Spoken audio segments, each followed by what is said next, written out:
Two young Mormon missionaries, Sister Barnes and Sister Paxton, prepared to visit a designated number of people to convert them to their faith and grow the congregation. The more naive Paxton reflects on an adult film she recently watched, which made her feel pity for those in the video, as their life's purpose seemed unholy.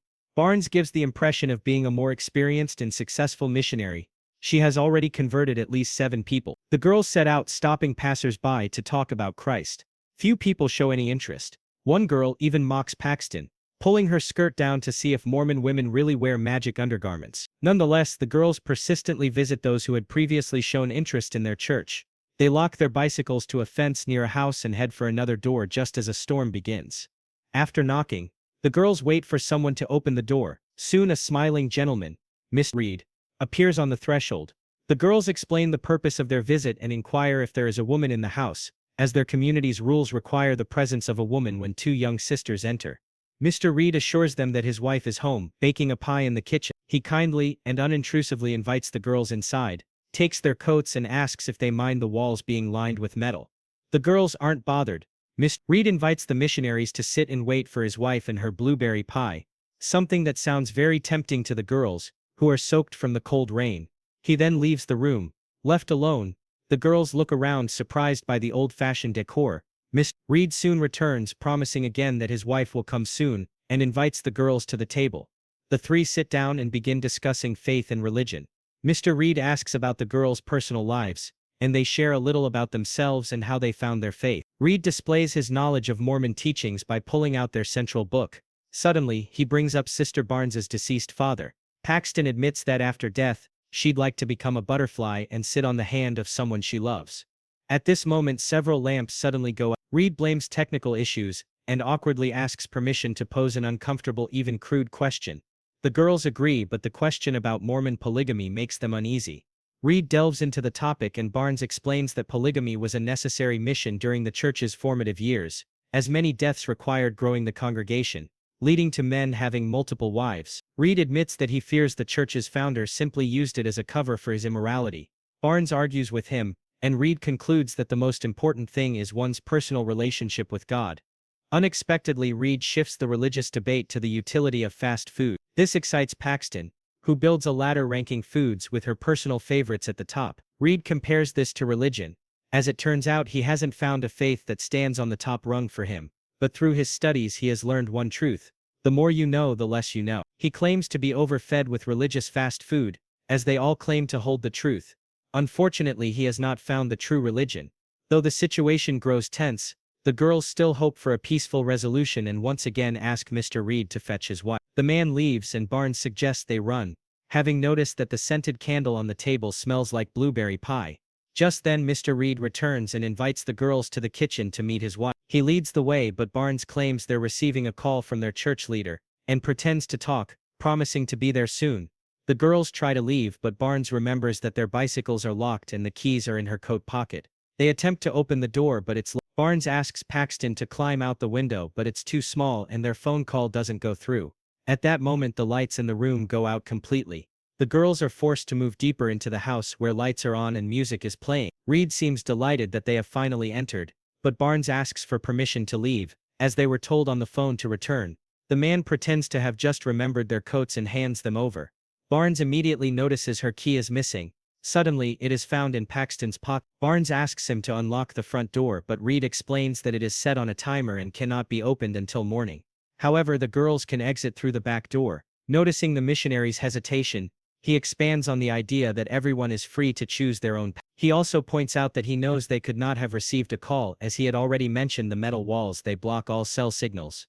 Barnes decides to stop arguing and asks which of the 2 doors they can leave through. Reed seems puzzled. The doors look identical, only one is labeled faith, and the other disbelief. Suddenly he poses a question: do they still believe his wife is in the next room? Because everything suggests otherwise. The man launches into a philosophical monologue about religion and belief. He placed the blueberry-scented candle on the table because he wanted them to reflect on the things they believe in simply because someone told them to. Barnes decides to act and heads toward the faith door, but upon opening it, she sees stairs leading to a basement. She then moves to the second door, but there too there is no visible way out.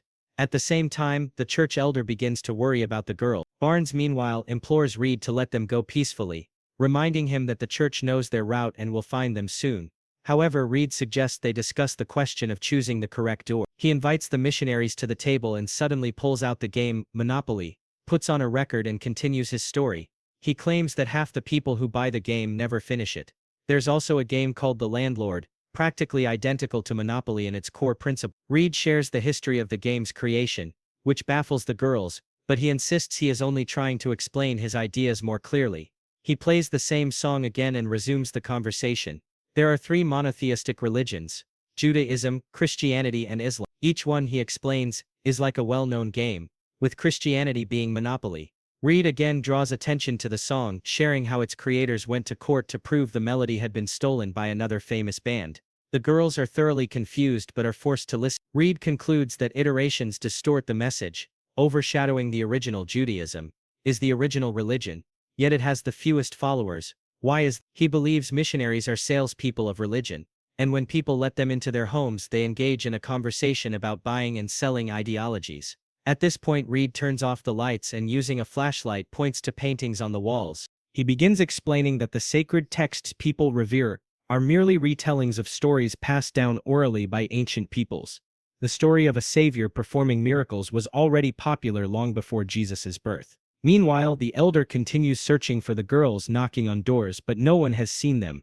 Reed goes on, mentioning old gods who were predecessors to Jesus. He also draws parallels between Christian and Mormon mythology, comparing them to Star Wars Episode 1, The Phantom Menace, which leaves the girls completely bewildered. Reed concludes that if God exists, and people are entirely dependent on him, that is terrifying. But if he doesn't exist, and people are left to fend for themselves, that is also terrifying. Thus, the church is either the truth or a lie. Now he tells them they can choose a door. Paxton, utterly terrified, begs Barnes to go through disbelief just to escape. But Barnes suddenly heads for the first door. Convinced that Reed will not let them go, she believes he is trying to prove a truth that only makes sense to him. Right now, it is important to demonstrate her faith with conviction. She dismantles Reed's earlier conclusions about the similarities between religions. They believe in God, and they will go through the first door. Let God decide what happens to them. The girls find themselves in a dark basement with a single window barred shut. Barnes manages to pry off a wooden board, but then they hear the sound of a door opening and someone entering the room. Barnes hands Paxton a letter opener she had grabbed earlier and tells her to stab Reed, reasoning that he wouldn't expect it from her. Their code phrase will be a reference to the magic undergarment. However, instead of Reed, a strange figure enters the basement, sets a pie on the table, and sits silently at a distance. Suddenly, music begins playing from upstairs, and the girls discover an auditory tube that connects the basement to the study. While carving wooden figurines at his desk, Reed announces that the woman sitting near them is a living prophetess. They will serve as witnesses to confirm a true miracle right before their eyes. The prophetess will eat the poison pie, die, and then be resurrected. The girls watch this process in horror. Reed orders them to confirm that the woman's heart has stopped, which they do, reluctantly. Now all that remains is to wait for her resurrection. At that very moment, the Mormon elder rings the doorbell, looking for the girl. Reed locks all the internal doors and the elder fails to hear their screams. Meanwhile, the girls' bicycles have vanished. Desperate, the girls pull a rug toward the door to retrieve a box of matches lying on it. Meanwhile, the elder leaves, and Reed returns to the study, but then the doorbell rings again. Barnes manages to grab the box of matches. Standing at the door is the elder once again. Meanwhile, the girls turn to the prophetess, and notice to their horror that she appears to have moved. The elder hands Reed a pamphlet from their church and leaves. The girls attempt to light the matches but are terrified when they see the prophetess suddenly coming to life. She begins sharing a vision of the afterlife. Reed returns and asks the girls to recount what they saw, ready to record their testimonies, which will become part of his proof of the afterlife. Paxton repeats incoherent words about angels, and Reed assures them he will show them God by killing them, but it will only be temporary, as they too will be resurrected. Suddenly, Barnes declares that she experienced clinical death at the age of 4. She saw the same thing as his prophetess, blinding white light, clouds, and an overwhelming desire to return. She insists it wasn't a prophecy but a typical hallucination from a near-death experience. Therefore, Reed killed the woman for nothing. She signals Paxton to attack. However, before Paxton can do anything, Reed unexpectedly slashes Barnes's throat. Paxton runs upstairs, screaming and pounding on doors. Realizing it's futile, She returns to find Reed, sitting beside Barnes's body, claiming that she too will return from the dead. He pulls a metallic object from her hand, declaring it proof that Barnes was artificial, and that they are all living in a simulation. Paxton recognizes it as a contraceptive implant, and argues that his theory cannot be proved. Reed agrees, but he points out that it's like all religions, you either believe or you don't. Paxton accuses Reed of orchestrating the entire scene and swapping out the prophetess's body when the doorbell rang. She recalls that the prophetess was in a different position.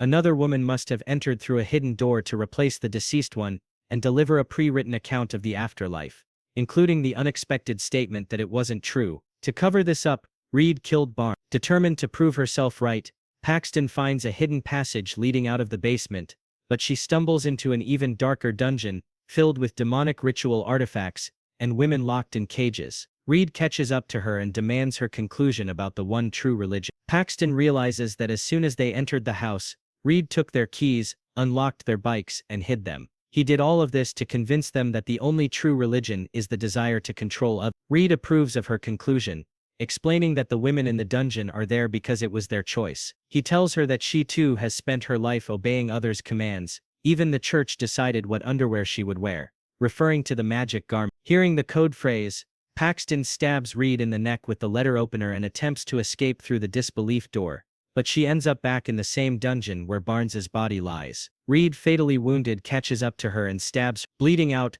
Paxton begins to pray, not for herself, but out of mercy. Just as Reed prepares to finish her off, Barnes rises and delivers a fatal blow to Reed with the wooden board before collapsing and dying once more. Paxton escapes to freedom, but when she stops outside, a butterfly briefly lands on her hand, a poignant response to her earlier wish to transform into a butterfly and visit her loved one. Despite the film being a horror story, it leaves every viewer with an opportunity to reflect on their faith, ideals, and whether the one true religion is control,